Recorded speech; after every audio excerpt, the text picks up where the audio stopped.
দর্শক, আজকে আমরা তৈরি করব ফ্লাশ কটন।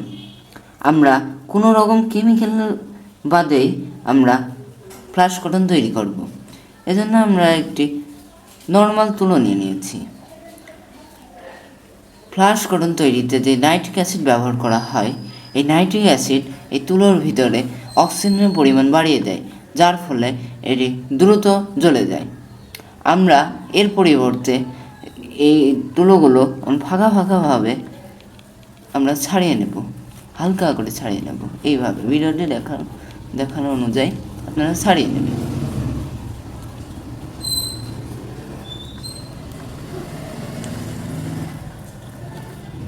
নেওয়ার পরে আপনারা একটি গ্যাস লাইট নেবেন।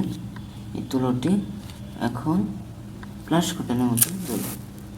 দেখুন, আরেকবার আমরা তৈরি করি।